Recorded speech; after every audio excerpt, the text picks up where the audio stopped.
저희 브레드 TV에서는 이번에 새로운 프로그램을 준비했습니다. 이스라엘과 중동에서 지금 어떤 일들이 일어나고 있는지 조금 더 뉴스에서 알려진 것보다도 더 깊이 있게 심층적으로 분석해 보고요. 또 앞으로의 전망을 예측해 보는 프로그램입니다. 제목은 지금 이스라엘은 이라는 제목인데요. 이 제목 그대로 지금 이스라엘이 어떤 상황인지를 알아보는 그런 시간이 될 것 같습니다. 오늘 이 시간을 통해서 그 이스라엘 정세를 분석해보고 또 예측해 주실 분이 저희 브레드 TV에서 이스라엘 중동 전문 리서치 요원으로 일하고 계시는 우리 조현영 연구원님과 함께 이야기를 들어보도록 하겠습니다. 어서 오십시오. 반갑습니다. 예, 안녕하십니까. 우리 조현영 연구원님은 우리 그 브레드 TV에서 하는 프로그램들 이스라엘 중동 리포트 뉴스라든가 또 브레드 브리핑 이런 프로그램들을 위해서 계속 그 이스라엘과 전 세계의 언론 매체들을 계속 이제 리서치하고 계시지 않습니까? 주로 어떤 매체들을 이렇게 보고 계시는 겁니까? 그러니까 아무래도 이스라엘 중심으로 보다 보면은 이제 약간 보수 성향의 예루살렘 포스트, 그 다음에 약간 진보 성향인 헤르츠, 그 다음에 중도와 극우를 좀 아우르는 여러 그 정파 매체들이 굉장히 많습니다. 소규모 매체가 있고, 또 전 세계적으로는 아무래도 미국이 전 세계 패권국가로서 이제 어떤 물세팅을 하다 보니까 의회 전문 매체 힐스부터 시작해서 그 다음에 월스트리트저널, 중도 우파죠. 그 다음에 경제, 안보 이슈가 다 결합이 되어 있기 때문에 워싱턴에 있는 다양한 싱크탱크에서 발간하는 보고서들이 있습니다. 그 중에 하나가 헤리티지부터 시작해서 게이트웨이 인스티튜션 등등 해서 이제 거기서 나오는 이제 짧은 카멘터리부터 긴 이제 논문들을 이제 좀 해독을 해서 이제 가장 좋은 자료를 좀 뽑아서 이제 브레드 리포트에 좀 제공하려고 합니다. 자, 오늘 그러면 이제 첫 번째 알아볼 이스라엘 중동 분석 기사. 이란과 중국의 25년 포괄적 장기 전략 협정 체결. 이건 이란과 중국 사이에서 이제 일어난 협정인데 구체적으로 이 협정 내용이 어떤 것들이 있습니까? 포괄적으로 보면은 중국은 이란으로부터 안정적인 원유를 공급받고 대신에 이란은 중국으로부터 4천억 달러 규모의 인프라 투자 등등 기술 투자, 산업 투자를 받고 있습니다. 그 안에는 이제 국방 관련 기술 정보 교류도 포함되어 있습니다. 경제 분야뿐만 아니라 안보 분야까지요. 그리고 이거는 이제 중국 입장에서는 지난 트럼프 행정부 시절부터 약간 좀 제지를 받았던 1대1로 사업이 있습니다. 근데 1대1로 사업이 중동 지역에 실크로드 사업을 해서 인근 항만, 간접시설, 전략 요충지를 이제 투자해서 이제 하나의 권역을 엮어내는 중국의 야심찬 계획인데요. 그게 약간 주춤했는데 바이든 행정부 들어오면서부터 다시 이제 이쪽 원유 이란에 이제 대규모 투자가 들어가죠. 거기에는 이제 그 대가로 중국은 안정적인 원유를 받을 수 있고, 그게 이제 첫 번째 포인트고요. 두 번째 포인트는 뭐냐면은, 지금 이란 핵 협상이 지금 진행되고 있는 와중에서 이란은 약간 국제적 외톨이가 된 신세거든요. 그래서 우군이 하나 필요한데 그 대표적인 우군이 중국이거든요. 그러니까 중국이 국제사회에서 유엔 안보리의 그 거부권 행사를 갖고 있거든요. 그래서 거기서 이제 이란의 우군이 돼서 이란의 대외 정책을 좀 지원하는 역할, 그거는 아마 이란이 요구하고 있고, 또 미국이 하고 있는 현재 금융 제재의 핵심은 은행들의 결제를 막아버리는 거거든요. 국제 금융 네트워크망에서 거기에 이제 손을 내밀어 주는 게 바로 중국이죠. 그래서 장기적으로는 중국이 달러 약세까지도 노리고 있고 위안화로 국제 통화로 대체하는 그런 야심도 도사리고 있습니다. 중국이 지금 하고 있는 1대1로 사업, 그 1대1로 사업에는 이 중앙아시아에서 유럽까지 이렇게 연결해 나가는 실크로드라고 이렇게 얘기하는데 그 중간에 이렇게 이란이 껴있나 보죠? 글로벌 전체 물동량을 보면요. 중동이랑 연결되는 고리가 있거든요. 거기 요충지에 중국이 다 지금 들어가 있습니다. 그러면서 이란은 지정학적으로도 중요하지만은 국제정치 관점에서도 중요하고 영내 패권 질서에도 중요한 여러 가지 이제 다층적인 변수를 충족시키는 게 바로 이란이죠. 그래서 아마 표면적으로는 인프라 투자지만 내용적으로는 다양한 해석을 할 수 있는 복합적인 협정이죠. 그러니까 이란으로서도 미국 중국과 싸우려면은 그 든든한 백이 있어야 되는데, 백이자 동료가 있어야 되는데, 그것을 이제 중국을 선택한 것이고, 또 중국 입장에서도 중동 패권을 본인들이 잡기 위해서는 먼저 이란하고 좀 친해야 되겠다. 아마 이런 전략적인 것들이 서로 이란과 중국이 맞물려서 이번에 그 협정 체결이 된 게 아닌가 싶은데. 예, 맞습니다. 잘 지적하셨는데 방금 말씀하신 그 중동 패권 지역은 결국에 이제 중동을 이제 가장 쉽게 설명할 수 있는 게 시아파 무슬림 세력과 수니 계열의 무슬림 세력의 어떤 권력 쟁탈전이라고 볼 수 있습니다. 그러면 수니파의 이제 맏형에 해당되는 게 사우디이고, 그 다음에 이란 시아파의 맏형이 바로 이란입니다. 근데 이란이 최근에 트럼프 행정부 들어서서 경제 제재로 해서 자원이 없어요. 재원이 원유 수출도 못하고 다 동결되어 있기 때문에 그거를 해소해 주는 게 바로 이제 중국이죠. 그럼 중국으로부터 원유 수출을 통해서 얻은 돈, 그 다음에 국방 자원, 이것을 갖다가 시아파 계열의 무장 세력한테 무한적으로 공급하고 있습니다. 예, 그래서 이제 최근 바이든 행정부 들어서 이제 지역 영내가 좀 시끄러워지는 하나의 요인도 잘 들여다보면은 표면적으로는 후티 반군이지만 배후에는 중국까지 연결돼 있다라는 것을 이번 사태를 통해서 알 수 있습니다. 그럼 이란하고 중국하고 이번에 그 협정 맺은 거에 대해서 미국이나 이스라엘 입장에서는 그거 사전에 알고 있었겠죠? 이 뉴스가 최초로 나오게 된 건 꽤 오래 전부터였습니다. 오래전이라면 어느 정도? 한 3, 4년 전부터였는데, 그런데 그 당시는 이제 트럼프 행정부 등장 당시에 강력한 반중 혹은 반중국 견제 드라이브를 걸면서 이게 약간 흐지부지 됐던 측면이 있고, 또 이란에 대한 오바마가 했던 핵협정을 트럼프 행정부가 와서 파기하면서 강력한 세컨더리 보이콧, 북한에 했던 그 이상의 강력한 제재를 했거든요.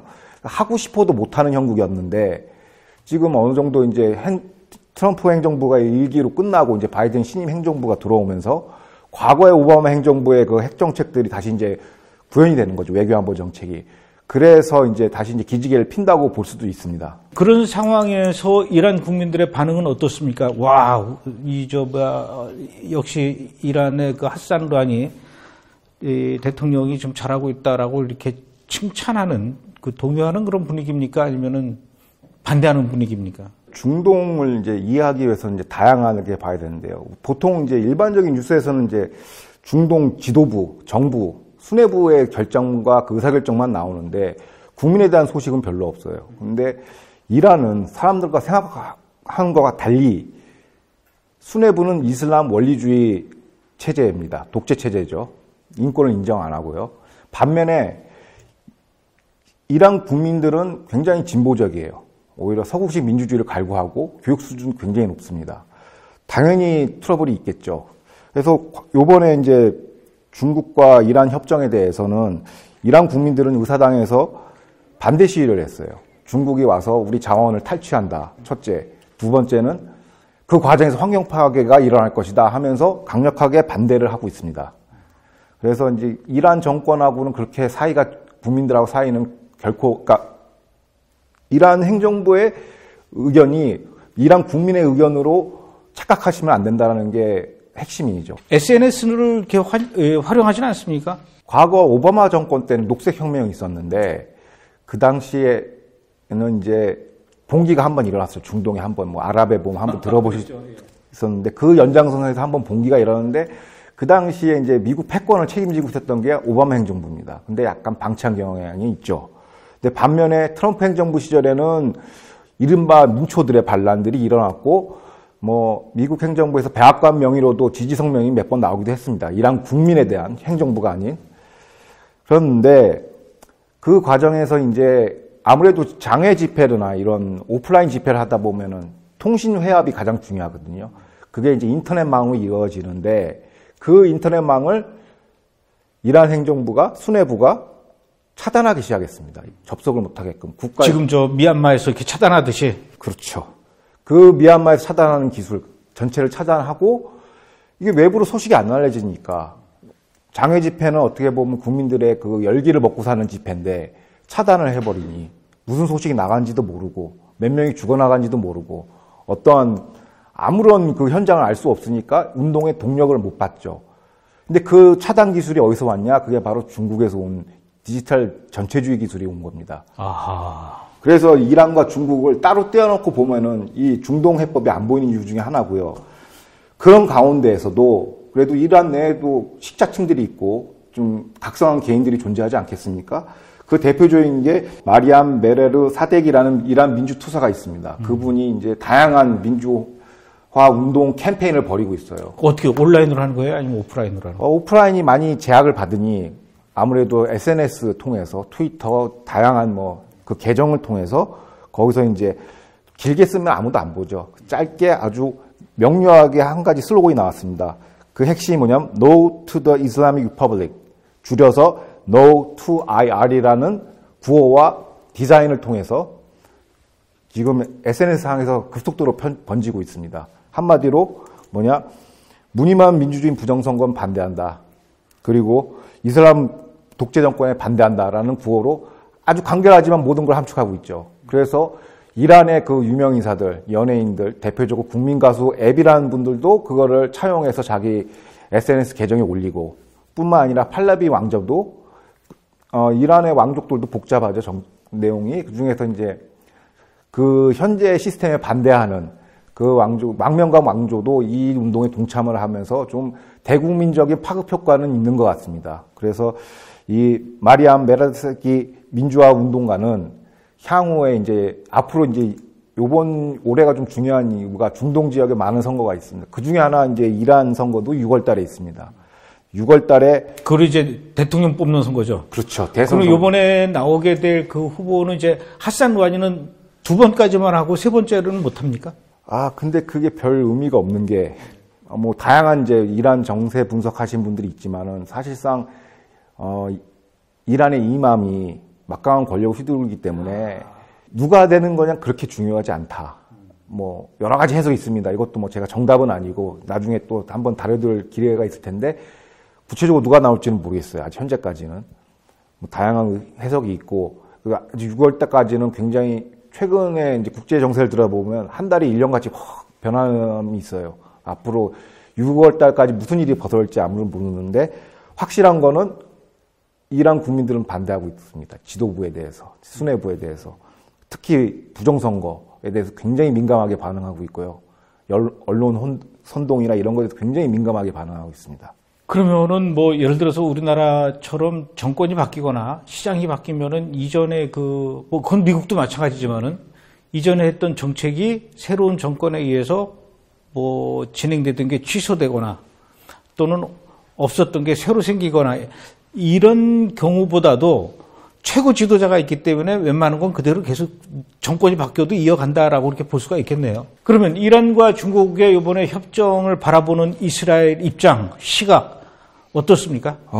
아무래도 마음이 복잡하겠죠? 일단 경계하는 눈초리입니다. 왜냐하면 중국이 워낙 전 세계에 투자를 많이 하고 있기 때문에 대놓고 또 중국에 반기를 들기는 힘들어요. 이스라엘 입장에서는.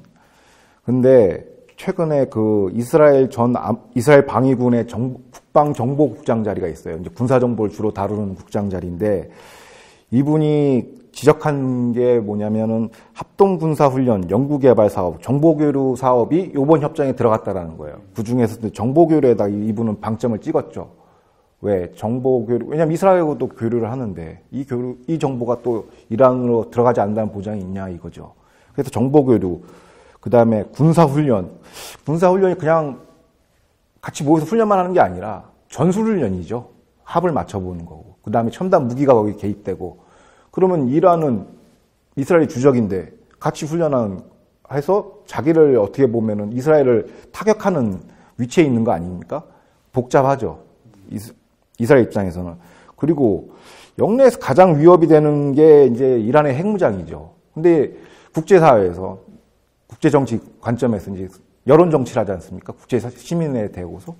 중국은 표면적으로 항상 이라크 핵무장 반대한다. 평화를 기원한다라고 얘기를 하면서 구체적인 액션에서는 항상 빠져요. 만류하지도 않는다. 중국은 기본적으로 이란의 핵무장을 반대하고 있군요. 본질적으로는, 표면적으로는. 마치 북핵 문제도 반대하듯이, 표면적으로는. 이스라엘의 여러 중요한 국책 사업들 중에 중국의 자본이 들어와 있거나 중국의 기술진들이 들어와 있는 프로젝트들이 많이 있거든요. 사실은 그들 중에 중국의 스파이나 이란의 스파이가 없다라고 볼 수도 없는 거 아닙니까? 이런 정보계통에서는 이제 모두 우리가 확인할 수가 없는 거죠. 그냥 간간히 뉴스에서 나오는 걸 통해서 우리가 그 맥락을 이해할 수 있는 수준이고, 팩트를 대라 될 수는 없겠죠. 그런데 과거 중국이 해외 각지 공자학원을 통해서 했던 사례에 비추어 보면 충분히 가능하고도 남죠. 그럼 앞으로 미국하고 그 사우디, 미국하고 아랍에미레이트, 미국하고 이스라엘 굉장히 관계가 불편해질 수도 있겠네요. 그게 그럴 수밖에 없는 게, 요번에 이제 바이든 행정부 들어서 가장 이제 표피적으로 드러난 게, 이거는 뭐 부정할 수 없는 현실이에요. 지난 7일 날 후티 반군이 사우디 정유 시설을 공격했지 않습니까? 근데 후티 반군은 트럼프 행정부에서 테러리스트의 지원 세력으로 지정한 세력이에요. 그럼 테러리스트 지정하면 뭐 어떻게 되느냐? 재원 같은 거 공급 못 받고 무기도 제재가 많이 따라붙죠. 그래서 세력이 커질 수가 없는데, 우연치 않게도 바이든 행정부에서 테러 지원 명단에서 빼버렸습니다. 딜리스트를 시켜버렸죠. 행정부에서. 이거는 명백한 행위죠. 정책 행위 판단입니다. 이걸 가지고 뭐 표면적으로 얘기할 수 있는 근거는 없어요. 명백하니까. 그래서 최근에 뭐 뉴스에도 많이 나왔고 브래드 리포트에서도 많이 보도를 해드렸지만은, 이게 일반적인 그냥 폭탄 테러, 이렇게 조약한 폭탄 테러가 아니라 드론, 로켓, 미사일을 통해서 사우디의 핵심 전략 시설, 그 항만 시설을 공격하게 됐거든요. 물론 이제 사우디와 연계되는 이제 그 연합국들이 다시 반격을 해서 이제 큰 피해는 없었지만은 잠시 이제 원유가와 격동도 일어났죠. 근데 이게 다 어디서부터 출발된 거냐? 바이든 행정부의 친이란 행보라고 볼 수도 있는 사례입니다. 이거를 부정해서는 안 되죠.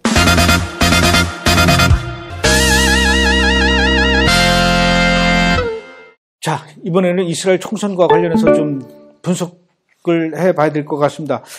리블린 대통령이 베냐민 네타냐후한테 이제 정부를 좀 구성해 봐라 이렇게 요청했다면서요. 그럼 이제 어떻게 되는 겁니까? 정부가 구성이 되는 겁니까? 지금 이스라엘 상황이 어떻습니까? 말씀하신 것처럼 리블린 대통령은 의원수 추천 기반으로 이런 결정을 내렸습니다. 뭐 현직 총리라서가 아니라, 그럼 뭐 어떤 기준이냐? 이제 이번에 선거에서 당선된 의원들이 누구누구를 이제 지목을 한 것이죠. 그런데 120명의 그 의회 가운데 52명이 네타냐후 총리를 지지했고요. 그 다음에 반 네타냐후 세력이 45명의 지지로 또 그 야이르 라피드라는 그 야당 지도자를 선정했고요. 그 다음에 극우 성향은 또 자당의 대표를 7명이 지지를 선임했기 때문에 그 누구도 61명을 통과하지 못했습니다. 그래서 여기서 가장 다수 지지를 받은 네타냐후가 연정 구성권을 갖게 됐죠.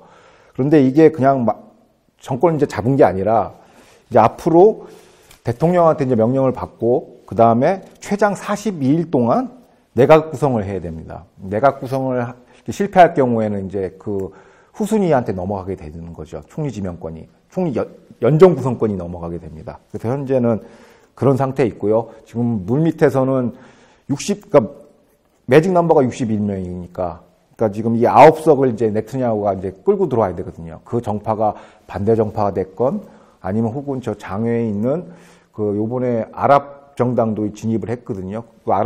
그 아바스 정당하고 또 이게 교류가 있고, 물밑 협상이 지금 치열하게 전개되고 있습니다.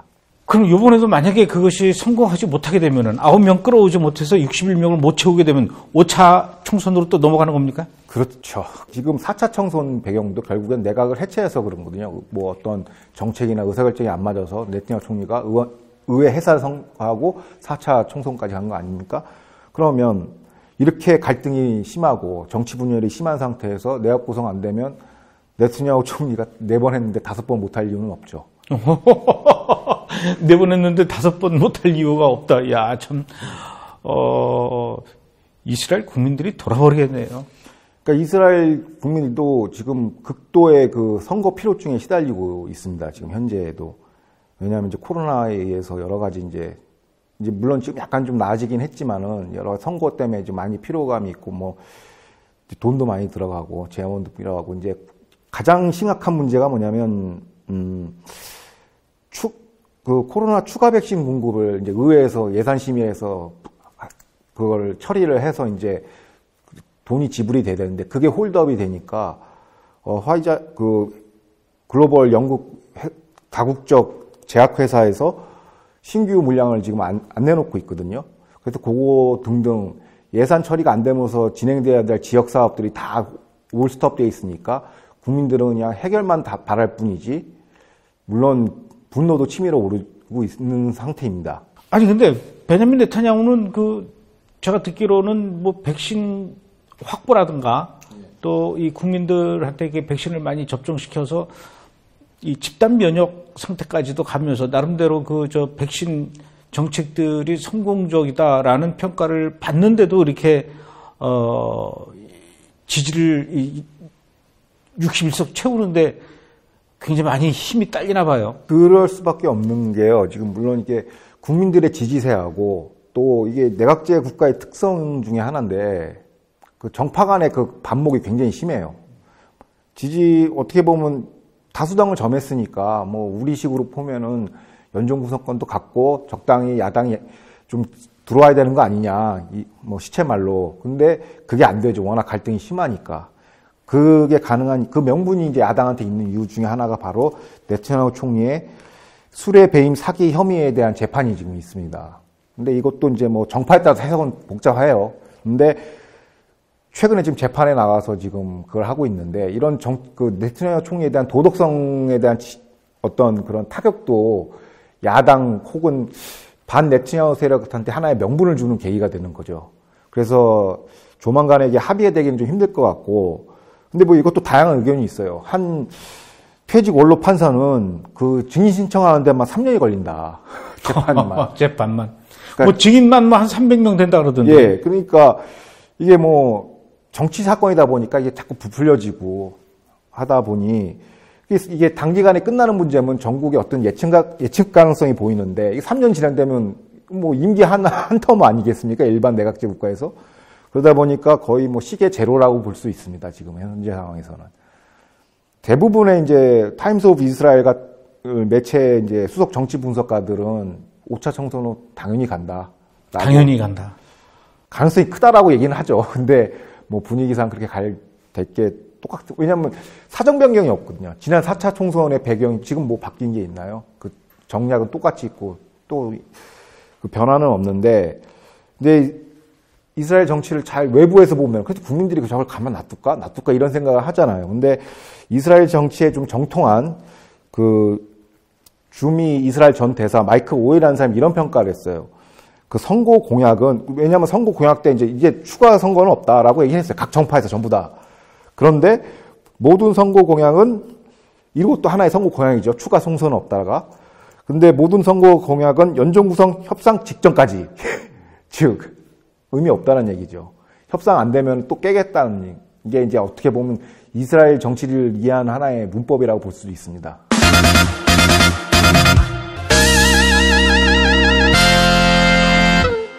자, 이번에는 세 번째 분석 기사. 이스라엘의 베냐민 네타냐후 총리가 아랍에미레이트하고 관계 정상화 이후에 아랍에미레이트를 방문하겠다라고 했다가 4번이나 취소를 했어요. 왜 이렇게 자꾸 간다 그랬다 취소하고 이게 이스라엘 쪽에서 취소한 겁니까? 아랍에미레이트 쪽에서 오지 말라고 한 겁니까? 지난 4차례 취소의 배경은 이제 코로나 영향이 거의 한 대부분이었고요. 최근 마지막 11일의 총선 배경은 조금 다양한 해석이 나오고 있습니다. 표면적으로는요. 원래 이스라엘이 이제 아랍에미리트를 방문할 때는 요르단의 그 영공을 통과해야 되거든요. 비행기가. 예. 그게 또 아무래도 중동은 우리 동아시아와 좀 달리 영공 통과 이게 다 잠재적 최근에 관계가 좋아졌고 잠재적 적국이다 보니까 영공 통과에 굉장히 민감하단 말이에요. 근데 그 요르단 왕세자가 이스라엘 그 템포 마운트에 방문을 했어요. 근데 올 때 그냥 근데 코로나 등등 안보 그 규정이 있거든요. 근데 또 이게 뭐 여러분들 그 뉴스나 보시면 알겠지만 그 왕자들 그냥 올 때 혼자 안 오잖아요. 우르르 몰고 오죠 또. 뭐 또 안트라즈라고 해서 막 부대가 오잖아요. 경호 요원. 근데 그 숫자가 오버돼가지고 뭐 그런 그 행정적인 그런 미스매치가 존재했나 봐요. 그래서 이제 성성산 방문을 좀 뭐 취소했다나 뭐 이렇게 해서 결국엔 재개는 됐다고 하는데 좀 감정이 상했다. 고로 요번에 UAE에서 이제 발생하는 그 UAE에서 개최되는 그 회담에서 통과하는데 거기에서 또 딴지를 건 거죠. 이스라엘 통과 못한다, 영공을. 요르단 쪽에서. 요르단 쪽에서, 예. 그렇게 된 사태라고 보여지는데, 또 다른 이제, 이건 이스라엘 현지의 매체입니다. 채널 12에서는 뭐라고 얘기했냐면, 미국이 UAE에게 총리 방문 취소 발표가 나오기 전에 네트냐후 총리 방문 일정을 축소하라는 통지를 받았다고 그래요. 미국이 통지를 했다라는 거죠. 그럼 왜 이걸 미국이 나와서 축소하라고 통지를 했냐? 표면적으로는 UAE에서 회담을 하지만 그 실제 안고는 사우디와 이스라엘과의 만남이거든요. 부속회담을 통해서. 근데 이거를 이제 미국이 조금 캄다운 시키는 것이죠. 그러면서 표면적인 이제 명분은 이거죠. 이스라엘 총선에 보통 지난 4년 동안, 그러니까 네트냐후 총리의 가장 큰 업적은 외교안보 정책입니다. 아브라함 협정도 그 중에 하나고, 거기에 대한 가장 큰, 그걸로 이제 선거에 이제 하나의 그 모멘텀을 활용하려고 했던 계산이 분명히 있죠. 정치인이니까. 그 장면을 연출하려고 하는데, 왠지 모르게 미국이 개입하면서 이제 그거를 약간 좀 물밑에서 좀 회파한 측면이 없지 않아 있다고 봅니다. 그 다음에 거기서 아랍에미리트 안에서도 이스라엘 수단하고도 평화협정도 또 계획이 돼 있거든요. 이른바 그 아브라함 협정 국가들하고 이제 하나의 큰 모임을 만드는 큰 그건데, 그게 이제 방문이 취소가 됐죠. 근데 물밑에서의 그런 미국의 조치였다라는 게 현지 매체에서 보도가 됐습니다. 이스라엘하고 아랍에미레이트, 이스라엘하고 사우디아라비아하고 급진적으로 가까워지는 거에 대한 미국의 경계심이 있군요. 그렇죠. 아무래도 바이든 행정부는 중동 질서를 어떻게 설계할 거냐, 기본적인 철학이 전 정권인 그 트럼프 행정부하고 완전히 다르거든요. 그러니까 이란 중심으로 재편할 것이냐, 바이든 행정부. 트럼프 행정부처럼 기존 동맹국 사우디, 요르단, 이스라엘하고 한 블록을 형성할 거냐, 이거에 대한 어떤 철학적인 견해차라고 볼 수도 있습니다. 이스라엘의 정치인들이나 이스라엘의 또 라피들이 아랍에미레이트로 날아갔다라는 뉴스를 들은 적은 있었는데, 제 생각에는 반대로 아랍에미레이트 정치인들이 이스라엘을 방문할 때는 요르단에서 어차피 그 아랍에미레이트도 요르단 영공을 통과해야 되니까 이스라엘 비행기가 날아가는 것보다도 아랍에미레이트 비행기가 날아가는 거는 조금 더 쉽게 봐주지 않을까 싶은데. 뭐 그거 어떤 핑계를 잡냐에 따라서 다양하기 때문에. 또 다른 핑계를 잡을 수 있겠군요. 왜냐면 보통 그 외교 뭐 관례, 의전이라는 게 엄청난, 그 프로토콜이 뭐 어마무시하지 않습니까? 근데 그 중에서 하나 꼬집어서 이 규정 들여서 이거 안 되고, 저 규정 들여서 안 되면은 뭐 방법이 의지의 문제라고 보죠.